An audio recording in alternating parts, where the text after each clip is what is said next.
오늘 아침 말씀은 고린도후서 1장 8절과 9절입니다. 형제들아, 우리가 아시아에서 당한 환난을 너희가 모르기를 원하지 아니하노니 힘에 겹도록 심한 고난을 당하여 살 소망까지 끊어지고 우리는 우리 자신이 사형 선고를 받은 줄 알았으니 이는 우리로 자기를 의지하지 말고 오직 죽은 자를 다시 살리시는 하나님만 의지하게 하심이라. 사도 바울은 신약의 인물 중에 독보적인 존재입니다. 영적으로 아주 높은 차원에 있었고 그런데도 누구보다 심한 고난을 겪었죠.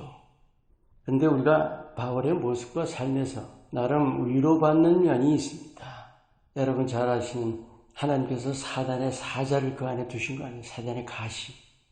로마서 7장에 스스로의 그 악과 싸우는 모습 얼마나 인간적이에요. 오늘 이 말씀에도 너무 심한 고난을 받아서 살 소망까지 끊어진 상황이다. 어떻게 보면 믿음의 사람 같지 않은 모습 아닌가요? 그래요. 여기 고백을 한번 들어보세요. 자기를 의지하지 말고 오직 하나님만 의지하게 하심이라. 바울이 지금 뭘 고백하고 있습니까? 하나님을 의지하기보다 자신을 의지했었다는 거 아닌가요? 우리에게 된 생생한 믿음의 교훈입니다. 오늘은 우리가 삶 속에서 겪는 낙담이라는 거죠. 좌절들. 그 진짜 근원이 뭔지를 여러분과 나누고자 합니다. 우리가 근본적으로 깊이 인식하고 있어야 하는 사실은 그 누구도 완전하지 않다는 거예요. 우린 잘 알아요. 근데 실제 삶에서는 완전해보려고 애쓴다는 거예요.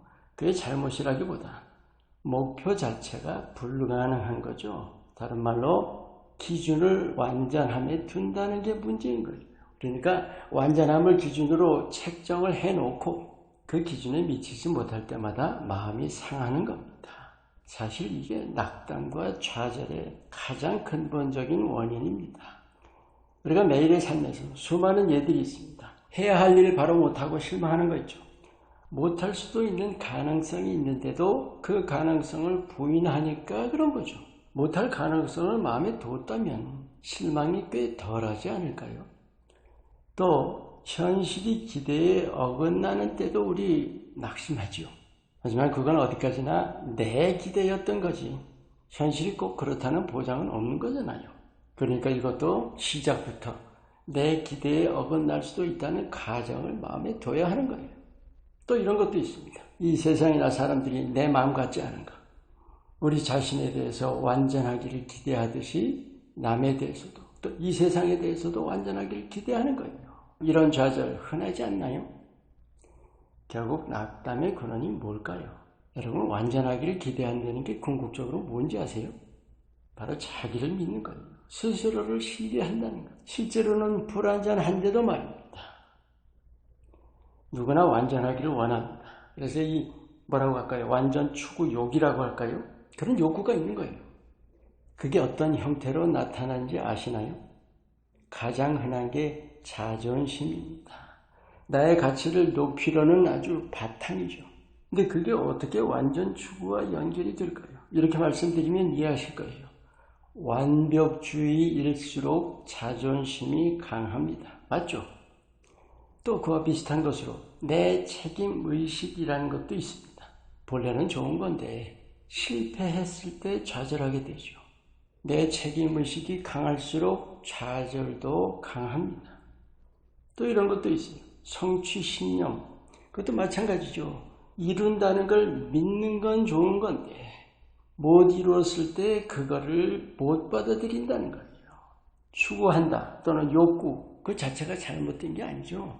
불완전하고 부족한 자신을 믿어보려는 바로 그 점이 잘못인 겁니다. 그게 오늘 본문 말씀에 담긴 아주 중요한 뜻입니다. 믿음의 삶에서 마음 깊이 새겨야 할 산 교훈입니다.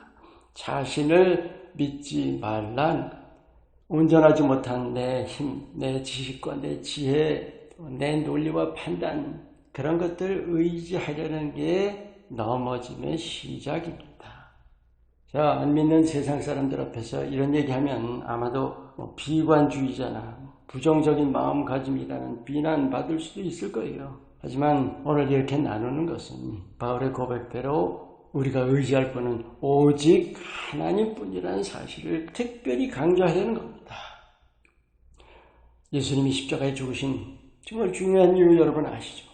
우리 연약함을 십자가에 못 박으시고 우리 대신 이겨주신 겁니다. 그리고 지금 여러분과 함께 하셔서 그 어쩔 수 없는 우리의 불완전과 부족을 채워주시려는 뜻입니다. 내가 내 힘과 지혜에 의지하는 게 잘못일까요? 아니죠. 문제는 나를 의지한다는 게 우리 식으로 말해서 주님을 제쳐놓는다는 거. 이게 잘못이에요. 예수님은 우리 하나하나 속속들이 다 아십니다. 우리의 힘과 우리의 지혜는 예수님이 사용하셔서 일하시는 거예요. 내가 주체가 아니라 예수님이 주체이시죠. 내가 주님 손에 붙들려서 주님께서 일하시는 때가 그게 바로 나를 의지하는 것이 아니라 주님을 의지하는 것입니다. 믿음은 주님을 실제적으로 힘입는 거예요. 예수님은 나를 붙잡아 주시려는데 내가 예수님 붙잡지 않고는 소용이 없습니다.